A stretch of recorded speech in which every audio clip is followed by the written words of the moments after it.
back to AP Sports. I'm your host, Archer Heron, and today it is November 18th, 2019. Week 11 of the NFL season is wrapping up, and yes, I missed last week. I did not get a podcast up last week. I'm very sorry about that. A little bit of a busy week, lots of stuff going on, but I'm happy to be back and start getting some stuff down. So, I know I missed a lot last week, but really the one major thing I wanted to talk about would be that Monday Night Football game, 49ers versus Seattle Seahawks. What a thriller. I mean, come on. Thank you so much, Monday Night Football, for finally being a good game. Even though Booger sucks at his job, and so does most of the Monday Night commentating crew, but Booger's exceptionally bad. But the players were not bad at all. Jadeveon Clowney was the most impressive to me in that game. He looked like amazing. He looked the best he's been his entire career. He looked like Khalil Mack coming in off the edge. And I know that's a big comparison, but he really, really looked incredible. He was getting hit by the running back every play after he would beat the O-lineman. And he would trample through the running back and just get straight to the quarterback. And it was really, really fun to watch. I would call that performance a Mack-esque performance from Jadeveon Clowney. Another player that I wouldn't say disappointed, but definitely didn't play as well as he could have would be Jimmy Garoppolo.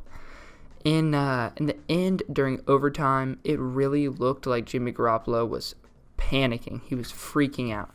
He was all over the place, throwing stupid passes in really dumb times. He would just chuck it into the middle of the field on his back foot running, and it was just stupid. I couldn't believe it.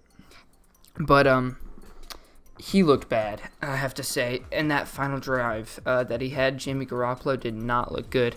Caught a couple lucky breaks, but really, I was kind of disappointed by his performance. All right, let's hop into it. This is the second week that the Browns have had Kareem Hunt, and it is their second win in a row. He has looked really, really good. Kareem Hunt has kind of, I wouldn't say he's running the board on the stats. He definitely isn't. But he's really changed this offense. He's given it a new dimension, and these defensive have something else to worry about now. Instead of just Nick Chubb, Baker, and Odell, they've got Nick Chubb, Baker, Odell, Jarvis Landry, and Kareem Hunt. And I'm not saying those guys weren't weapons before, but I feel like they've kind of come into their own. And like Kareem Hunt really spreads the field and allows for some good yardage on screen passes. And his yards per carry and his tackles broken, he looks just as good as he did with Kansas City, with a lot less opportunities. And he's fun to watch. And you can tell these defenses here he is playing are kind of, what's going on? They're like, oh, what do we do with this guy? They've got 2 Pro Bowl caliber running backs on their team. What do we do with Kareem Hunt? What's he going to do? I would kind of compare his situation to what Sean Payton's trying to do with Taysom Hill in New Orleans. Not a straight comparison, but just kind of trying to confuse the defense as much as they can in order to get maybe a couple extra yards on the play. And it's been kind of fun to watch the Browns recently. Baker's stepped up. He is playing pretty well. I have to say, Baker looks pretty good right now compared to the first half of the season. Another thing, Jarvis Landry has really, really stepped up for the Browns. And Odell really has not. Odell has been subpar. Odell has been much lower than expectations could have even imagined. He just doesn't look like Odell. Like, I've never been a big fan of Odell, but I've got to acknowledge the guy can catch. I mean, he really can, and he hasn't been able to really hold on. Like, I've seen multiple passes where he's either dropped or barely caught it. That's upsetting. That's weird. I don't know if it's because of Baker or because Odell's been injured or what, but he's got to get that sorted out, and it's hurting the team. There have been third downs where it's hit him in the hands with nobody around him, and he has dropped it. and it's a weird seeing that coming from somebody like Odell, a top 15 receiver in my eyes. All right, moving on from them, I want to talk about how Adam Gase has already been secured his job for next year. I mean, Adam Gase did exactly what he did with New York as he did in Miami. He is like a bacterial infection. He comes in and he fires the GM, or he doesn't fire, but he pushes the GM out and hires his own GM, which basically guarantees Adam Gase a free 8 years of whatever the heck he wants to do. Literally, Adam Gase could go 0-16 2 seasons in a row and stick around. Hugh Jackson. But it's crazy. Adam Gase is not a good coach. He hasn't done anything good with any of the things he's been given. Miami, he did the same thing. He really turned that organization, flipped it upside down, shook it up like a snow globe, and then threw it into the trash. He is not healthy for this team, and this team needs to get rid of him. Although it may be hard to do because basically he's got the GM on his payroll. But other than that, the Jets look bad. They can't get anything done on offense. And it's sad to see, especially coming from a talented quarterback like Sam Darnold. He's a talented guy, but he's put in a really, really bad position. Lev Bell, really talented running back, really hasn't been getting the opportunity to score. And it's sad and it's hurting the team. All right. Moving on, I wanted to talk about MVP race. I wanted to give my quick summarized version of my top 5 candidates for the MVP right now after week 11. Granted, Patrick Mahomes has not played, but he also missed 3 games. So Patrick Mahomes, in my eyes, is not in the MVP race all the way right now. His stats are good, but losing to Tennessee was rough, and I think he needs a lot more to prove. So just keep that in mind. I have not seen Patrick Mahomes play. This is recorded before that Thursday night game, so keep that in mind. All right, number 1, and honestly, I don't think it's really weird because Lamar Jackson is my number 1 for MVP race, and I don't even think he's that great of a quarterback. He's just a good football player. You put him anywhere on the field, and he'll find a way to succeed. Lamar Jackson, I've got to give him props. Been playing great. He has been overthrowing the deep balls, but his slants and quick passes have been on the money recently, especially to his tight ends. While I was watching the game on Sunday, he had 2 or 3 really great slant passes, quick, under a second throws, perfectly above, right where his tight ends could get it. And I was really impressed with Lamar Jackson. The stats show it. The game film shows it. Lamar Jackson is number 1 right now. And number 2, Russell Wilson. Russell Wilson has been my top the entire year, really. Ever since he kind of lit it up. Week 2, he's been my number 1 guy, and he's looked like a otherworldly, like some of the best football he's played in his career. But Lamar is showing him up right now. Lamar's the MVP number 1. And Russell Wilson, if he can't pick it up, I don't think he can grab this one. But Russell Wilson, I don't know. He threw that interception against the Niners that almost cost him the game. And I wouldn't blame that entirely on him, but kind of a poor decision making, just trying to get the game over with. He should have taken a little slower, thought about it, maybe gone for a little throw right in the middle of the field, got Tyler Lockett maybe. Who knows, but that was rough to see, but they pulled out the win. But Lamar showed him up, and this is the first week I've had Lamar above Russell Wilson. Number 3, Christian McCaffrey, and if you say any quarterback right now is any better in the MVP race than Christian McCaffrey, you're wrong. Besides Russell and Lamar, obviously, but McCaffrey is having an historic season. I saw the stat. This is the first time a running back has ever had 1,000 rushing yards and 500 receiving yards in the first 10 games of a season in NFL history. He's on pace to break the all-purpose yards record set by Darren Sproles by 200. He is the most valuable player on his team. And it's just that simple.